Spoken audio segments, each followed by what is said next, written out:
What's up, everybody, and welcome back to the ZMM Show. Tonight we are taking a look at Game of Thrones, Season 8, Episode 2. It's not fully titled yet out there, but we heard through the leaks that The Rightful Queen may have been the name. Either way, we're going to get straight to it. I want to welcome back my co-host, as always, Dustin Shelton. Hey, everyone, and happy Easter. Happy Easter, everybody. I hope everybody had a good time. We had a very interesting time at Mind One. It was a little bit more of a family drama showdown, and yeah, right. And I gotta admit, something like this has never gone down. I don't want to get straight into it, but hey, we hope that your Easter was amazing. So, was it more interesting than Game of Thrones? Honestly, it. Or was it close? I mean, what was good about tonight's episode that we were just talking about a second ago to ourselves was it was great character kind of interactions, right? Yes, it's the final draw before the storm, and in fact, it's so weird that this reminds me so much of the last season that just finished of The Walking Dead, and because literally the second to last episode was called the calm before, and then the last episode was called the storm. And both of them was kind of a mess, and actually there was a literal storm in the last episode, a snowstorm. So this one was interesting in the sense, like I said, the interactions, which I know we have a list of things on our trusty notes that we want to talk to. So make sure you comment, and Dustin's going to be monitoring the comments here because, of course, I'm having issues like always, but we're going to definitely talk to you guys if you're joining in. So make sure to say hey to us, what you loved about the episode tonight, what you didn't love. Just talk. I mean, feel free to try to interrupt us, and we'll keep an eye.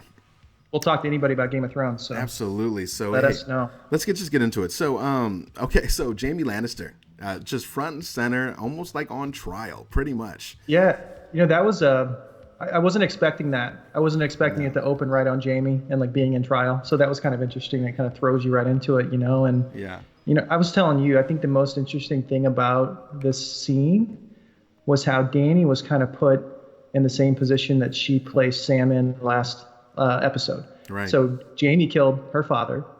She was obviously not over that and wanted some vengeance for that. Yeah, big time. Even though she didn't even know her father. She was just born, I believe, when her father was killed. And what she did know about him was he was pretty much a dick and was trying to burn everybody alive. So it wasn't like fond memories. Right. But she still, I think you could still see it in her eyes. She definitely didn't forgive Jaime. She didn't really want him there. But you go back to how Sam reacted to the same news from Dany and his father, like he was in the same position. Yeah, I fully agree. And, it's kind of, I don't know which one to call it, like, not one-sided. It's not a one-sided kind of feeling, but, I mean, clearly she doesn't want him there, right? She doesn't want him there at all. And Sansa, did you find it interesting that Sansa did not even, like, look over to her once? Yeah. I mean, she just stayed poised and just so fixated, and she didn't even... I mean, it wasn't kind of like that. Like if me and you were talking, we'd probably be like, "Hey, dude, what do you think? Thumbs up, thumbs down." Well, I think it explains what the relationship was at that point, and I think we see that progress later in the episode. Oh yeah, we do. We'll get to that. That's definitely where they left off, I think, in the last episode, and they're just kind of butting heads still. Absolutely. And you could see that here for sure. Well, and amongst all of it, poor Tyrion. I mean, just talking about like on the chopping block. I mean, this poor guy is losing so much face. I mean, it's just ridiculous. And amongst all that, too, we have somebody actually stand up and speak on Jaime's behalf, Brienne of Tarth. And it was interesting, which all we know that she has feelings for him, totally, right? Right. But I think it's pretty obvious, but I don't think she really understands that. Like, I know. I think deep down she feels it, but she's a warrior. Like, she's been kind of... since she was young, this has been her. Yeah, it's battle hardened, and this is her path. And I don't know that she's ever really experienced like what she's feeling probably for Jaime. So it's probably very different for her, and she doesn't really know how to work through that. But absolutely. I was totally in agreement there. So my Pell was texting me on the side. In fact, he's talking Game of Thrones. He goes, already, who else was creeped out by the by the Arya sex scene? Dude, I said it too. Yep. He goes, that poor girl will always look 12. Definitely not a comfortable moment to watch. I totally agree. I mean, we'll get to that. Yeah, we'll get to that later. I agree. I felt a little. I mean, we'll get to that later. Let's keep going on. So, I thought it was also interesting when also Jamie was on trial. The comment that Bran made, "The things we do for love," which of course in my head I started immediately humming the friggin' song. but isn't that the comment that he said when he pushed him out? Yep. Yeah. So kind of all comes back full circle. I think that's kind of clever writing in some ways. And it's like also super burn to Jamie. But more importantly, Bran did not give away that secret. Yep. So he is holding Jamie's secret. He told him in the right next to the great tree or whatever about how I feel like you have another part to play in this. Which you'd figure if he can see the future, he would probably know a little bit more about that part. But I guess the future is it's uncertain. Yeah, they've kind of hinted to the fact that Bran, and he's even said it, he needs to learn how to see better. Right. So I think he's still kind of understanding the gift that he has, or the curse, or whatever you want to call it. But right. I still think that there's some room to grow there, and he probably doesn't really understand everything. Absolutely. But it is what I expected. I didn't feel like he was going to hold a grudge because it's not really Bran, and he kind of made that clear, last episode with his family dealings with Jon and his sisters. Like it's not him. He's kind of a shell of what he was, and I wasn't expecting him to hold that against Jamie anymore, and we kind of saw that come through in this I can't episode. help but be a little annoyed when Bran he's kind of goes, "I'm not myself anymore." I really start to feel like, and I guess it's starting to show a little bit of age, but Wayne's World 2 and is it Preston? I think it was Del Preston. When he goes, "We had to beat the shoe keeper together with his own shoes." I mean, I'm just kind of like, this dude. He's just. Yeah, I mean, he's on cloud 9 pretty much, more or less. Yeah. But anyways, moving forward. So yeah, the Sansa thing, that was kind of interesting. So it was kind of cool when Arya goes in to see Gendry, and so he's kind of like, yeah, I know you want to fight this and that, and starts taking those daggers and pretty much Robin Hood's on the wall. I mean, you see the one dude, like he was kind of like, the fuck? Yeah, he just like, what the hell? Kind of pieced out.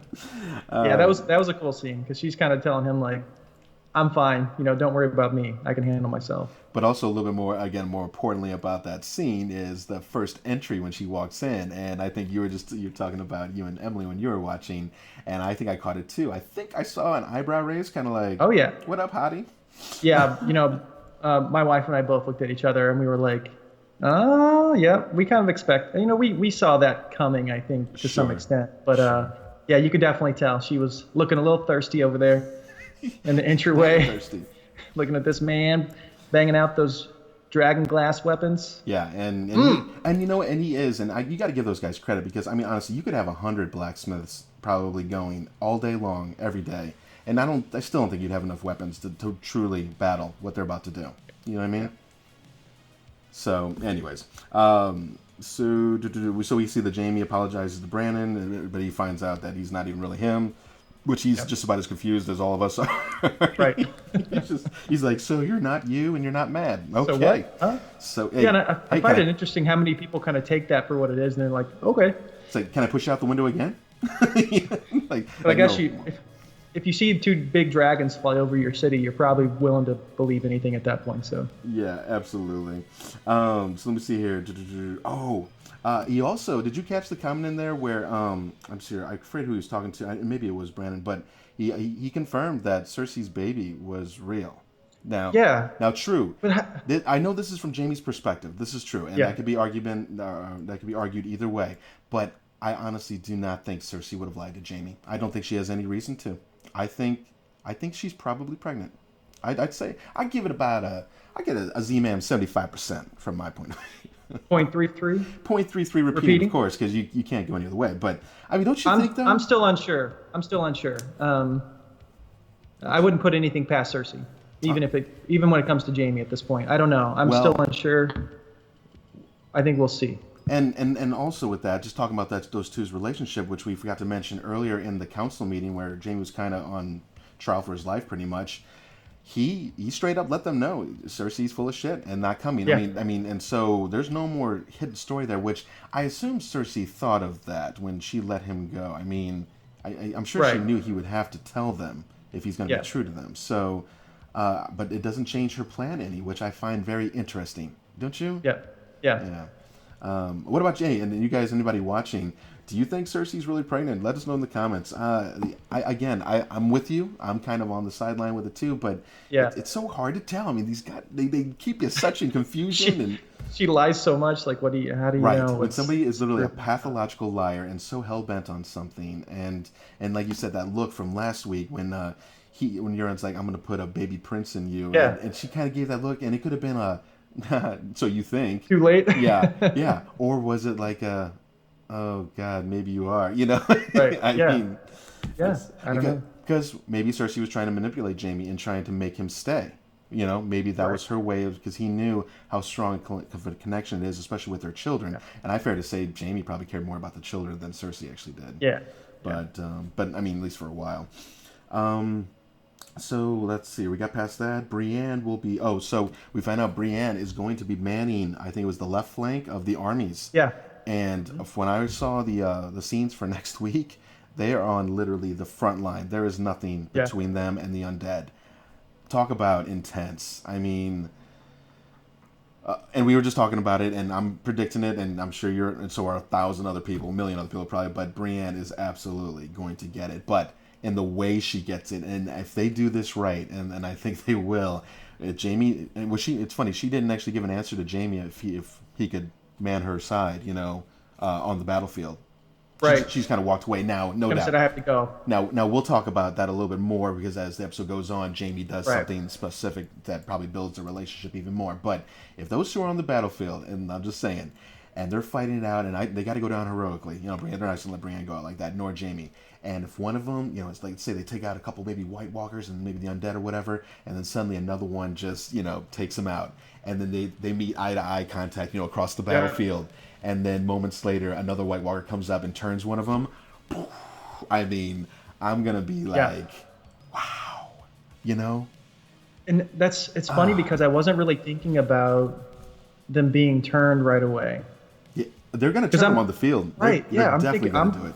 I'm just thinking about the battle, and I'm like, people are going to be dying for sure, next episode, but I wasn't really thinking about them getting turned. Can you remind me, Dustin, or maybe one of the audience members, if you want to mention, back in, I think it was season 5, when we first saw a battle between Jon and the Walkers. Remember, they were with the Wildlings. They were in the north, right? They were in that village. Yeah. And remember when I think it was the Night King. Was the Night King, or when it was one of his little side men? But remember when he brought back that crew? Did he only have to touch one of them for the entire crew to raise? I think that's how it went, because I remember all of them lifting up at the same time. Yeah, I think you're right. And if that is true, oh my God, they are so. Yeah. I mean, it'd be one thing if he's running around on the field like, gotcha. like a medic in Battlefield. Yeah, like, gotcha, you're good. I mean, seriously, that's going to be a mess. But I think they all lived at the same time. And if that is true, I mean, no doubt they got to get through the wall. But if I saw those pictures correctly, and they only gave really quick shots of the outside of the keep, but I thought I saw troops lining the outside walls of the keep because they don't want the walkers to make it to the walls yet. I guess it's going to be literally, it's going to be their what do we want to call it, the primary army that's outside the walls. And once they fail, it'll be the walls themselves as your second defense. And then you have the archers and everybody else up on the towers. And then after that, whoever's left in the keep, right? Yeah.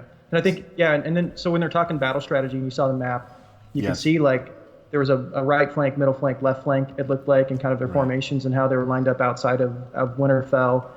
And then obviously, Jon's plan and with Bran. For Bran, so we can talk about comes that. So Bran says, he knows the Night King is coming for him. Yes. He has him marked. He knows where he is at all times. So he's going to bait him out by hiding in, or basically kind of baiting him into the Godswood. And, you see Theon step up and say, you're not going to be alone. I'll defend you. I'm the one that took Winterfell from you in the past, so let me defend you now. And, I think this is coming to a conclusion for Theon too. This is kind of his redemption story. And I definitely see him biting the dust here too at the Battle of Winterfell. Yeah, he wants to fight so much, but Daenerys is pretty much denying him to be on the battlefield, right? Yeah. So we'll. But I think they let him. He's going to be basically guarding Bran. So him and the Ironborn are going to be out guarding Bran. And then I'm guessing. Yeah, so Theon made it back safely. We're just passing by just a couple little small things here, but Theon did make it back. And Theon has agreed for the Ironborn, which I mean, I wouldn't mind having the Ironborn guard me. There's some bad dudes and women for that matter, but so that's legit. And I think it's good Theon finally stepping up. I think he feels like he finally has a purpose, you know. Yeah. And no doubt he will probably fall in battle. And I know some people are kind of on Theon's story, but the dude's been through so much. I mean, my God. I mean, and again, not in. I mean, I'm not saying you have to feel sorry for him, but you should, because you should. He's a man without a real country, really. You know, I mean, you're torn from your family, you know, and you're given to another family, which they already despise you, or at least Catelyn did. And then, but then you try to find some worth, and then you lose that worth again. Then you get your balls cut off, and you know, I mean, and then you get pretty much degraded to a dog, and then you try to find. I mean, it's just one thing after another with this guy. I mean, his story is pretty damn tragic. That was a pretty emotional kind of meeting again between Sansa and Theon. Whenever he did come back, that was a pretty cool scene because you could tell they embraced pretty legit, right? Yeah. And I may have gotten something in my eye there, and it watered a little bit or something, but yeah, it was good. I tell you, if I can get any reactions of myself, if there's any crying to be done, which I've been known to let a tear go to or two begins with certain emotion, but it depends. And I gotta be honest, it's usually the soundtracks. It's usually that sad moment when something goes down. But I gotta be honest. There's been so many characters let go off this show, and I've never really felt that super tied to them. Like, I didn't like seeing them die, but I was just kind of like, whatever. But now that we're here, and after this last episode, I assume they did that to try and get the emotion out of us, right? And so I'm just wondering, I'm just like, there's a few people I'm probably going to be like, God, that really sucks, you know, big time. Absolutely. And so we'll be curious. We'll have to do a tally to see if any we'll call it eye waterings. We'll get eye waterings versus cries, you know, and see if the crowd also did the same. Yeah, I seem to react more to character emotion. So like, when they're breaking down or whatever. Yeah, when you could tell from Sansa's kind of face when she saw Theon in the embrace. Like, I mean, think of what he did for her. Like, he helped her escape. He got her out of the worst situation from Ramsay, like one of the worst dudes probably possible. I saw him in another movie, by the way. It was interesting. It was a World War I flying movie. Anyways, but he was good, and it took me a minute. I was like, where do I know your face? Anyways, it was him. I don't know that I'd be able to see him as anyone else. It was very hard, but his acting was good. Yeah, and so I was like, all right, I see what you got going on there. We also want to mention... Oh, sorry, go ahead. I was going to say, the back to the battle strategy, obviously, kind of what they decided was they need to go after the Night King and kill him. Kill him. So they're going to lure him. All the others should fall. So John said also they're going to try and keep the dragons actually near. And I just keep replaying this in my head. I just can't help it. How easily the Night King took out Dany's dragon. I'm just like... Right. If this dude shows up, which clearly we didn't see him in the final scene when they're all rolling up, but he's probably up in the sky. He's there. He's around. And I mean, now maybe it doesn't matter. Maybe he's like, screw my spear, screw my whatever. I'm just going to use my dragon and destroy everybody. Yeah. And good Lord, I mean, it's kind of mind blowing the way, and they're going to have to really do this battle well. And I mean that because, I mean, that dragon went up and destroyed thousands upon thousands, millions of tons of rock and sheer ice, and just obliterated. He should only have to do 10 strafes on that keep, and it just, so something else has gotta change the tide here, because you figure with our two dragons it's enough, but not when they have a dragon too. I mean, it's a game changer, right? Yeah. So anyways, they got that going for him.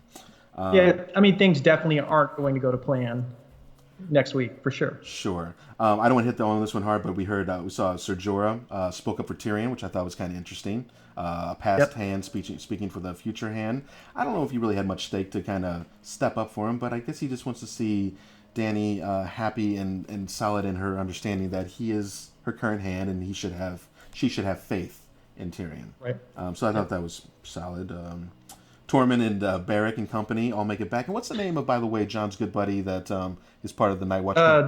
Dolores Ed is his name. Okay. So they all make it back. So that was good. It was good to see that. And Tormund just goes up and like knocks into Jon. Almost tackles Jon. Yeah. You gotta love his style. I mean, that dude is just amazing. It's gonna really suck to see him go. What did he say when after that scene? He said, "Is the big one here? Is the big woman here?" Or something like that. And his look when he goes, "It's the big woman." You know, he just gets his eyes. And stuff. I'm just like, this dude, he's too much. We'll go back to them in a hot second. So we talked about Bran the Night King. We talked about the Bran. Interesting enough, I think Arya brought up Dragonfire from the Night King, and Bran says, "I don't know. It's never been tried." Yeah, that was an interesting line. But who's got Will Dragonfire in Dragon? winterfell? What'd she say? Or she Will mean, Dragonfire kill him? And he yeah. goes, I don't know. No one's ever tried before. Yeah, well, true. Nobody Okay. had. Well, yeah, I guess nobody had dragons during those main long night battles. I guess. Yeah. Maybe at those Yeah. times.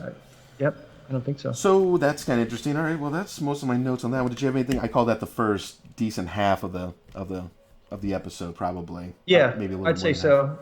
And I think we start to kind of morph into. Just one last thought. I almost skipped over it. How about the one-on-one conversation between Cersei and Sansa when she walked in and Dany and Sansa. I said Cersei. Wow. I was like Cersei. They didn't show Cersei. When did Yes. Cersei get to Westeros? Sorry.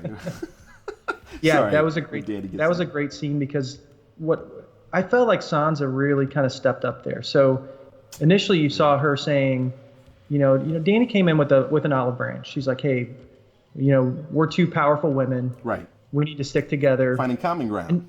And she reciprocated that. She was like, I should have been more receptive to you when you came. I should have thanked you. But then you saw how quickly she turned to. I literally. Well, what does that mean for the North? Like I wrote standing her ground. Just before she started in the North. I literally wrote, "Nice to see Sansa drop the hard ass guard for a moment," and then I just drew a line through it. I mean, talk about just straight back to business, and what a great shot of just the hand movement from. I mean, it wasn't that jerky, but she jerked back from.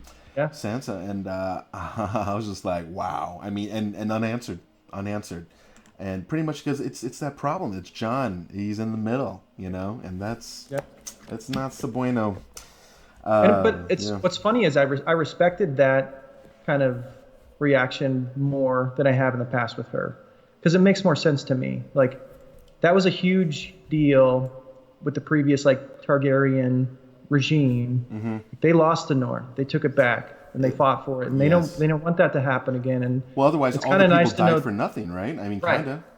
Exactly. So I think it's different when you're talking current situation. Like you guys just have to survive, and I think that's where it was nice to see Sansa kind of come out and say we need to be in this together. But she goes, but when it's done. Did you see how serious what her does face that mean? got to? She was like, and what about the North? I mean, she played it great. I will admit, as much as Sansa annoys the shit out of me at times, I was like, wow, that was very compelling. I felt she played it perfectly. I agree.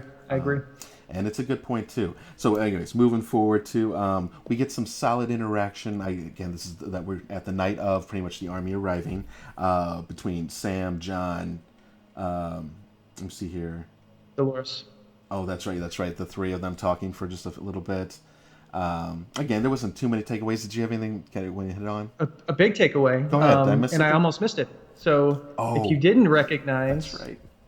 Ghost was standing right behind Jon at the top of the keep, and I almost missed it. It was really brief, but I just kind of happened to look back behind Jon, and there was Ghost, and it's just kind of weird that they haven't shown anything about Ghost, and didn't even mention it or didn't even recognize him with a comment, but there he was standing right behind Jon. So if you missed it, go back, look at that scene again, and you'll see Ghost standing behind Jon there. So God, I hope that we see him in the battle.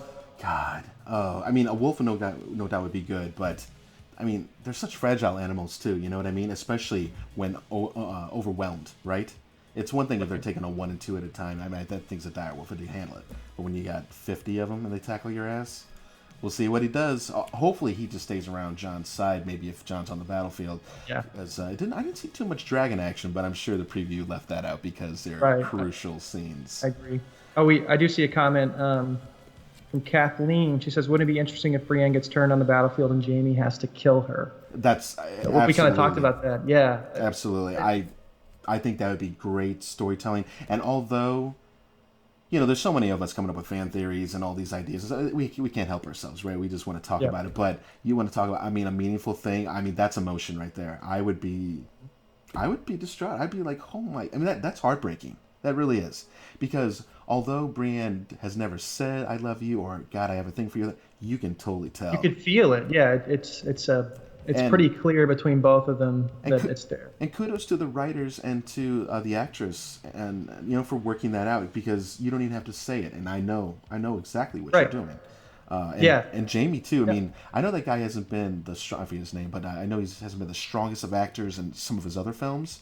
But it's almost like he was born for this role. Yeah, you know what I mean. Agreed. And I think, to me, Jamie is probably the most interesting character on the show because you got a guy who you despised more than almost anybody. Yeah, almost everybody despises this man. Yes. In the beginning. And then you see this arc for him throughout 8 seasons now to where he's 180. Yeah, absolutely. And now you're cheering for the guy. You can't help but get behind him. So like, I think it's great.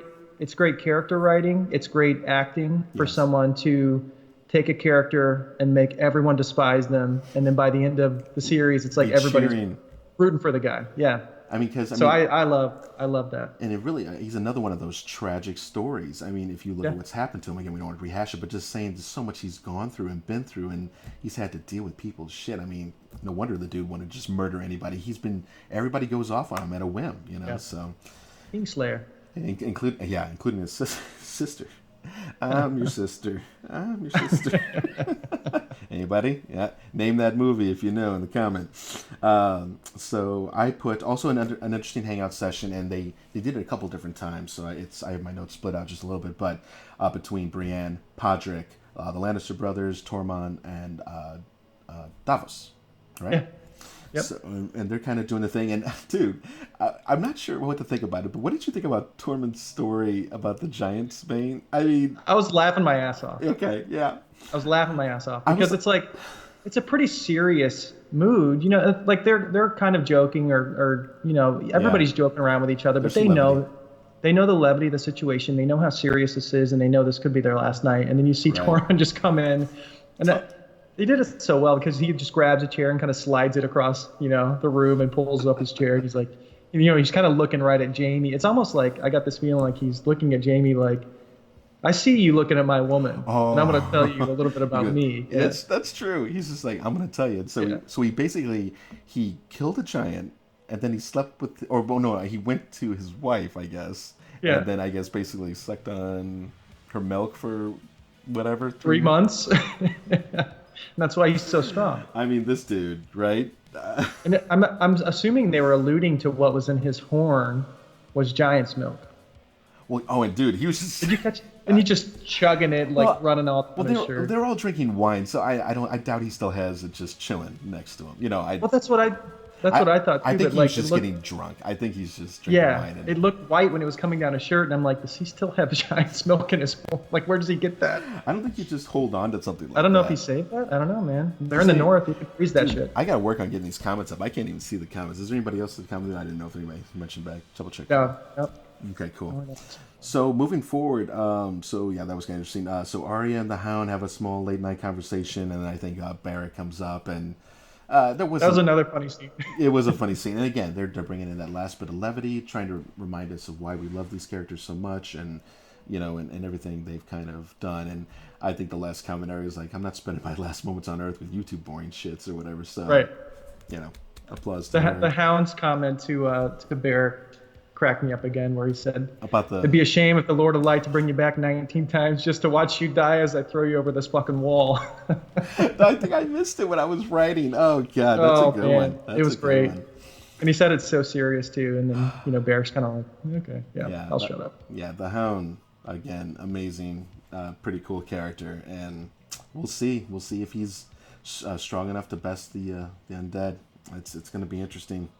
I know. I want to see the Clegane Bowl, man. I've got to see the Hound in the mountain go at it. I know, and that's a shame if we don't see that. I'm thinking that's a reason why he won't die. But again, I'm still trying to figure out how these efforts are going to get out of Winterfell when they get overrun, which they will get overrun. It's almost guaranteed. I mean, and look at it. You really have 4 episodes left, right? And I would assume the majority of this next one's going to be the battle. So yes. You have 3 episodes to tie up everything else in this whole series. Yes. That's what I'm thinking about is, oh my God, how are they going to tie everything up in basically 3 episodes, because the next episode is going to be a huge battle. It's gonna be quick stuff, but no doubt, I think you heard it. Another longer. Is Yeah, it they're long. the last one or two episodes, maybe hour and a half, hour 20, I something like think that? the rest of them are like an hour 20 at Okay, least. so that's almost feature length films, and then Yeah. does that blow your mind a little bit about Yeah, it does. how we can go watch a feature? I just watched one. I mean, in fact, I just popped on. I don't know why. Don't judge me, but I put on Eraser. Okay, Arnold Schwarzenegger. I was bored. I just Oh, God. I know, right? I hadn't seen it in so long. But the point was, I'm watching this movie, and it was awful, just as I remember it. But the point being, like, you get a full story in an hour and a half to an hour and 45 minutes for most movies, right? Let alone Marvel, 2.5, 3 hours, but. And here we got where we're bitching about, oh, it was only an hour long, it was only this Right. long, and we're just inching away, at the series. That's true, man. It's true. It's like we have about what 6 hours of Game of Thrones left, and Right? we're stressing about it. Are they going to be able to fit it But how are all you in? gonna finish? That's like three full feature movies. know. So That's a good point. Yeah, you're right. and I think that's the whole point. I think they're gonna stop bullshitting, and it's literally gonna be getting down to business. No more fluff. Yeah. No more, hey, nice sword you got there. Nobody gives a shit. It's gonna be facts. It's gonna be probably some flashbacks Yeah, but from Bran if he doesn't die, mind you.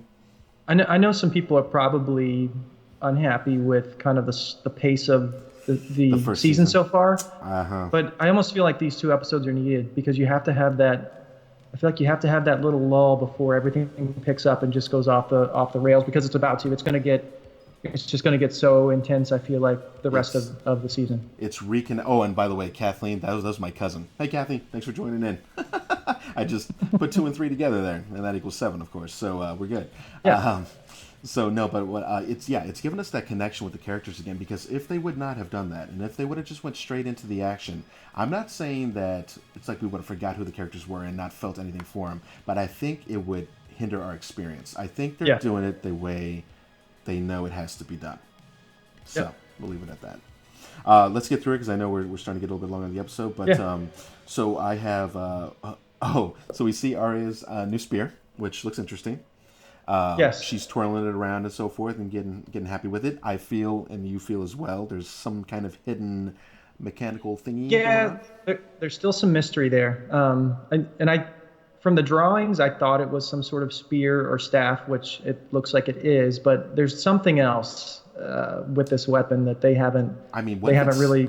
What if it's something that has some range on it? Almost like a bow, because she loves the bow. It's obviously not a bow unless it morphs into a bow. She was shooting a bow when he came in too. And that's very interesting. But I don't think.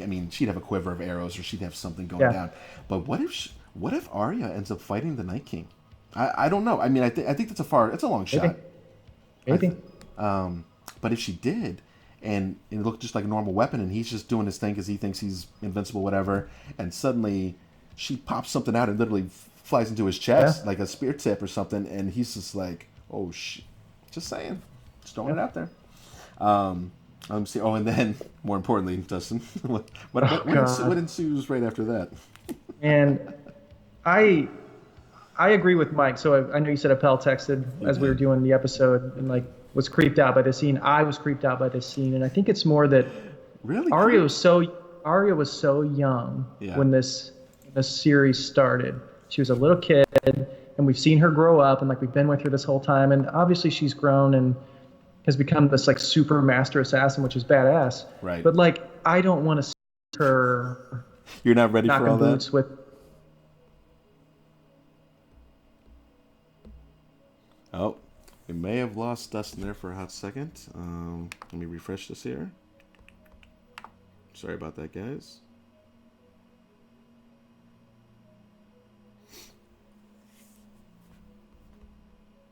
Bear with us as we have a small little issue here. I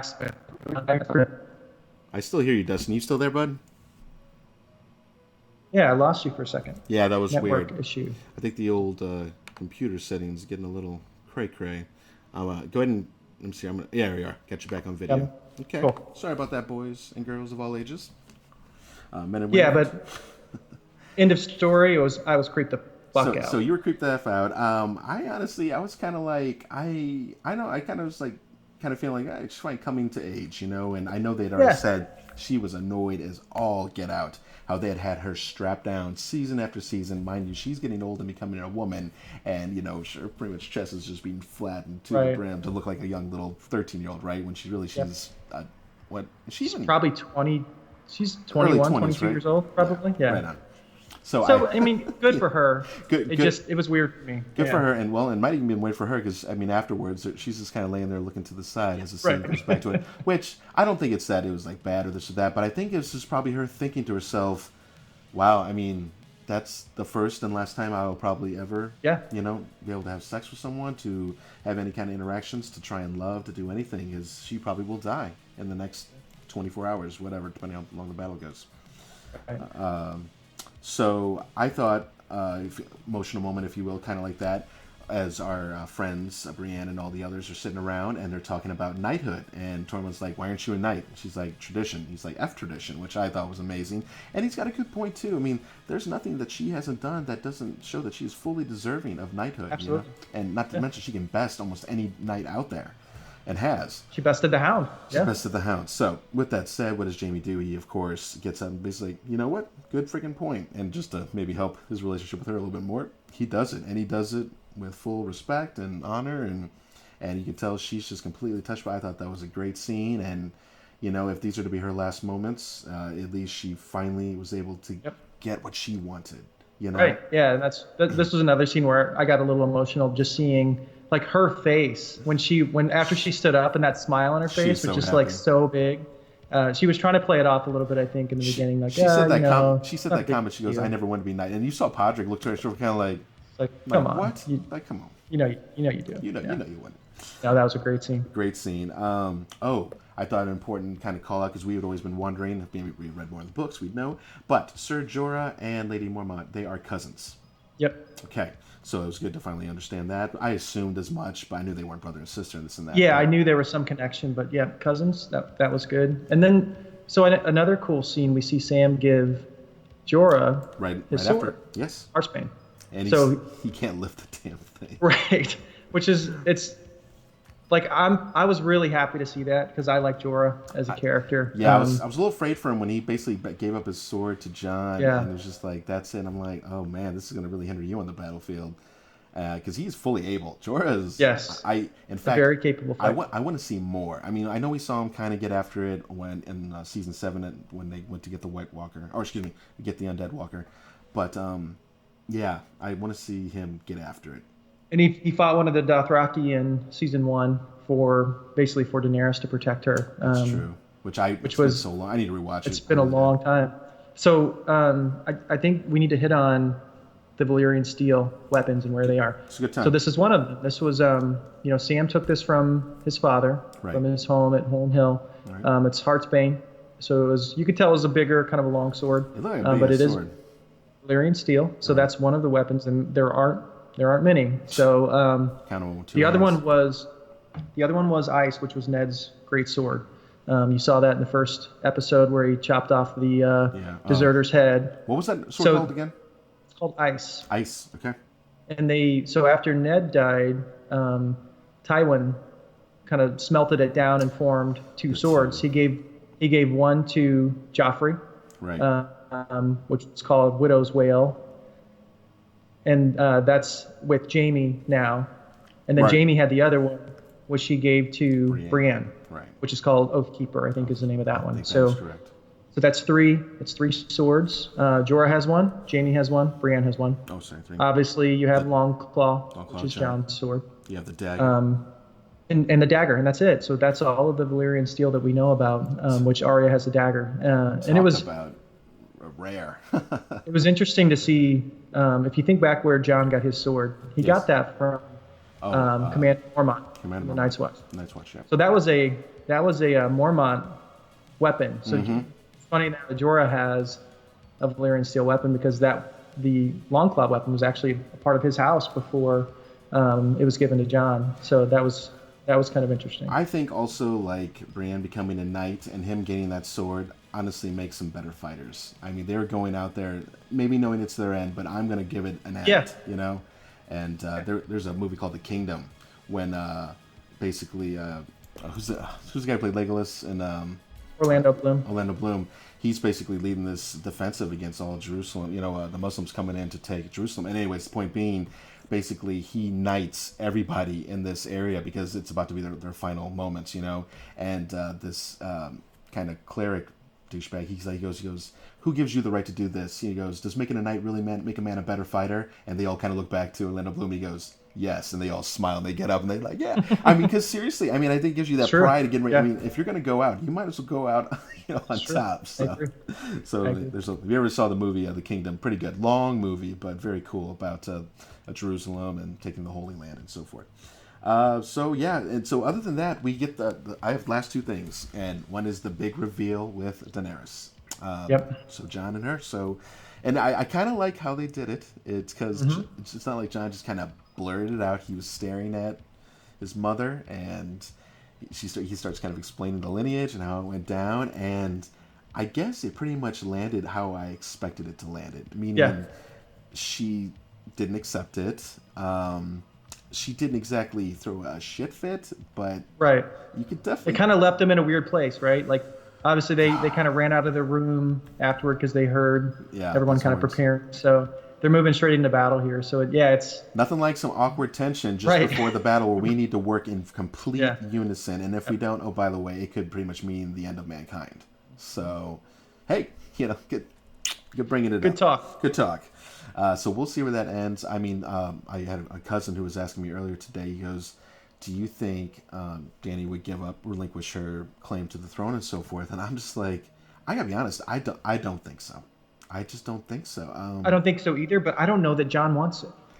I don't think so, but I know my cousin also made a point too, and I think I said it a while back before I was mentioning, is like, it's a different when you think like, oh, I'm king of the north or this or that, and then it's like, I'm king of the seven. I am the king. It really changes things. And although I feel that Jon maybe didn't really want it on the long run, I think now that he knows this, I think it's kind of like, wow, people are looking to me to lead them to victory and to be everything I can be. I don't know. It's interesting. It's very interesting. I don't disagree with you. I'm not exactly sure where I landed on it, but and I'm kind of like, it kind of leads me to thinking one of them will die before the series is over, to kind of resolve that conflict. They won't. I think one together. of them will die. And if they were the powerhouse couple, it'd pretty much be like a Lord of the Rings ending. Would pretty much we lost some people, but everything worked out, and yay humans, and we'll live together in harmony. And not so much. That's not what this is going to be. That's not this kind of show. Yep. And of course, the very last thing to speak of is pretty much the Undead Army, almost at their doorstep. Yeah. So they did a pretty cool back out camera. And remind me, who was that again? Was that Sam? It was Tyrion that they were focused on. I'm sorry, it was Tyrion. That's right. And boy, Tyrion, he sure looked freaked out. Which, mind you, of course, I mean, everybody should be.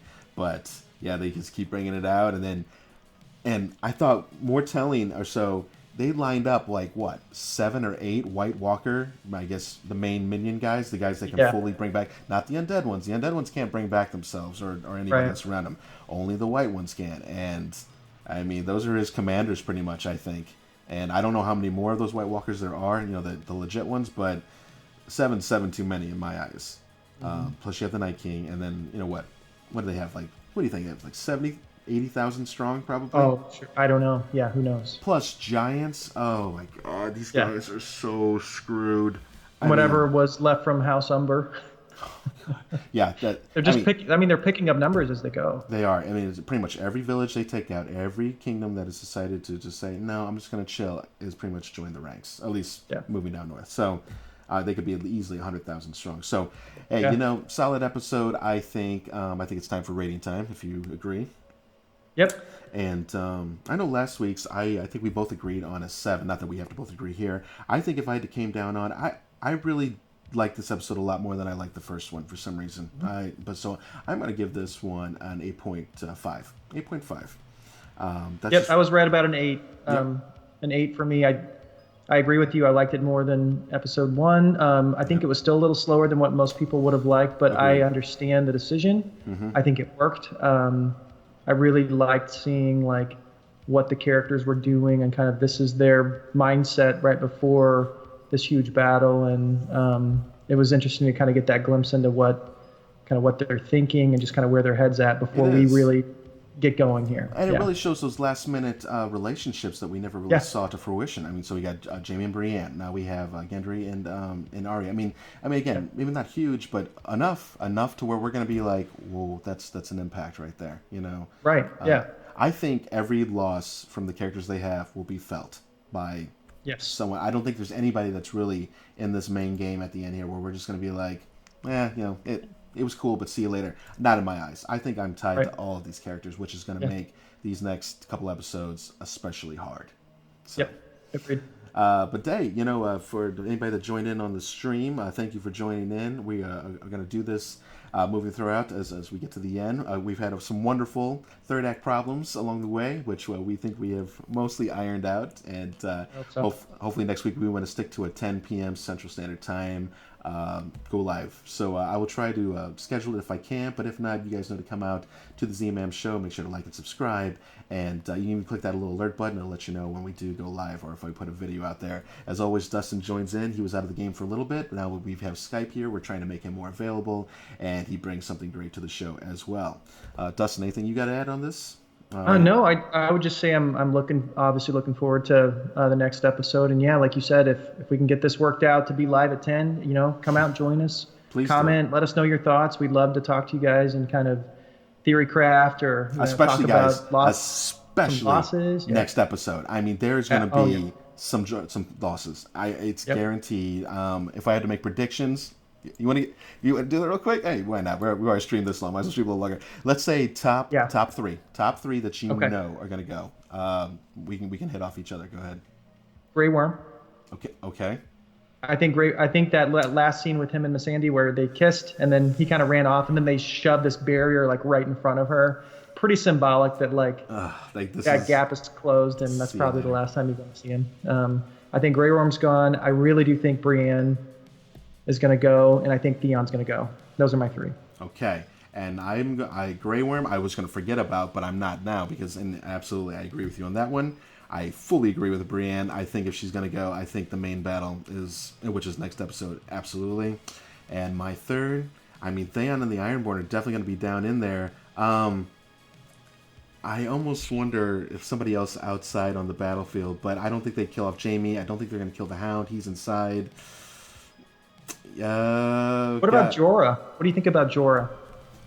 I think honestly, I've been leaning on him a lot, and I think if he's going to go, it's going to be in a blaze of glory, trying to protect as many people around him as he can, even if it's not Daenerys. But I feel like there's something there. Like he has to be around Daenerys. It can't just be him dropping anywhere.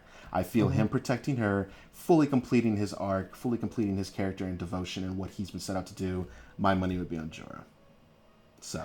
I kind of hope we see some surprises. Surprises are good, man. I love me some surprises. But yeah, okay. Well, we'll see. So yeah, come back next week and let's next Sunday, 10 p.m. Central Standard Time. Let's talk. It may be a little later though next week though because the show's longer. So that's something we need to consider. I will make an effort for Stephanie and I to watch the episode earlier so we can stick to our 10 p.m. time because I know and since I think we figured out most of our kinks and we'll be doing maybe another video this week just to make sure.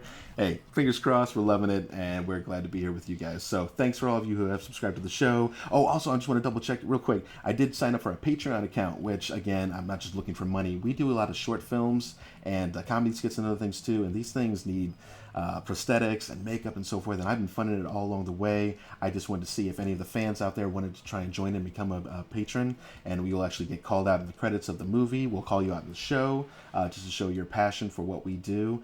Make sure to check out our Dead Nightmare series, zombie series that's out there on YouTube. I just released a black and white version that Dustin's actually in. It turned out really, really good, but you can start from episodes 1 through 4. Anyways, get after it. It's a lot of fun stuff out there, and I think you guys are going to enjoy it. So it's I have a link, and actually in the description. I'm going to toss it out there. So if you